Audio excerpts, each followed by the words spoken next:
আসসালামু আলাইকুম সুপ্রিয় ভিউয়ার্স। আমাদের আলোচনার মূল বিষয় হচ্ছে প্রিয় নবী হযরত মুহাম্মদ সাল্লাল্লাহু আলাইহি সাল্লামের জীবনী। বিসমিল্লাহির রহমানির রহিম। মহানবী হযরত মুহাম্মদ সাল্লাল্লাহু আলাইহি সাল্লামের বিবিগণকে সাধারণ আইনের আওতায় আনা কোনো মতেই সমীচীন ছিল না। বিশেষত সমস্ত মহিলাগণের বিবাহ অনুষ্ঠিত হয়েছিল যে তাদের স্বামীগণ জেহাদের ময়দানে শহীদ হয়েছিলেন এবং তাদের সহমর্মিতার জন্যই তাদেরকে বিবাহ করা হয়েছিল। এখন যদি তাদেরকে তালাক দেওয়া হতো তাহলে তাদের কি অবস্থা হতো? ইহা একটি সঠিক সহমর্মিতা হতো? তখন তারা সারা জীবনের জন্য বিবাহ হতে বঞ্চিত হয়ে যেতেন। এজন্য শরীয়তের হুকুমে 4 জনের বেশি স্ত্রী রাখা শুধু মহানবী হযরত মুহাম্মদ সাল্লাল্লাহু আলাইহি সাল্লামের বিশেষত্বের পরিগণিত হতো। এছাড়া তার সাংসারিক জীবনের অবস্থাসমূহ যা উম্মতের জন্য ইহকাল ও পরকালে যাবতীয় কাজকর্মের বিধিবদ্ধ আইনরূপে গণ্য,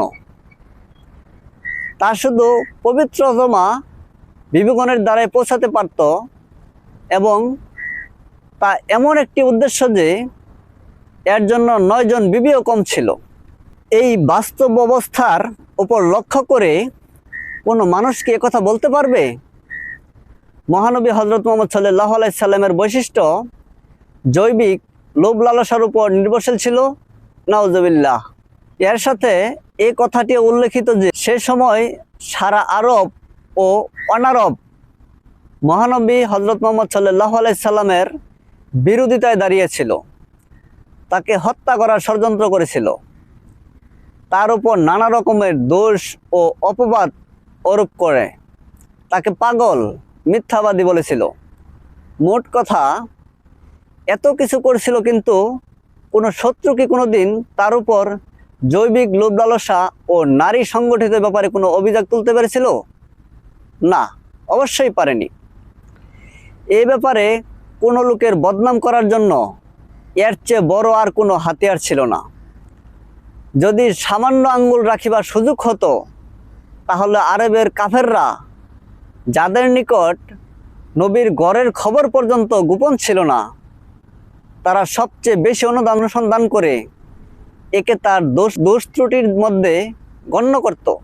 কিন্তু তারা এত কথার গ্রহণযোগ্যতা নস্যাৎ করে দিত, কেননা পরহেজগারির মূর্ত প্রতীক হযরত মুহাম্মদ সাল্লাল্লাহু আলাইহি সাল্লামের পবিত্র জীবন মানুষের চোখের সামনে ছিল, যার মধ্যে তারা দেখতে পাচ্ছিল যে মহানবী হযরত মুহাম্মদ সাল্লাল্লাহু আলাইহি সাল্লামের যৌবনকালের বড় অংশটি তো শুধু একাকিত্ব ও নির্জনতার মধ্যে অতিবাহিত হলো।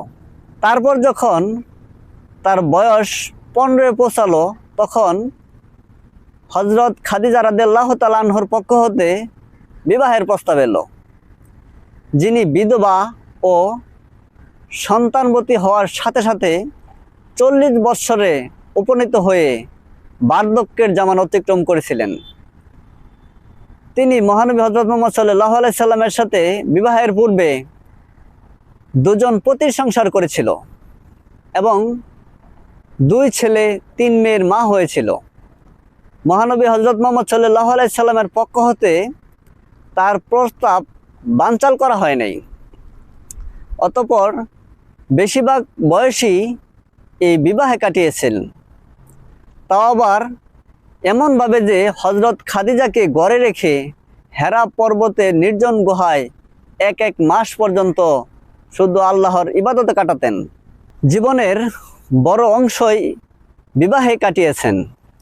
এজন্য তার যত সন্তানাদি জন্ম নিয়েছিল তাদের সবাই হযরত খাদিজা রাদিয়াল্লাহু তাআলা আনহা এর গর্ভজাত ছিলেন।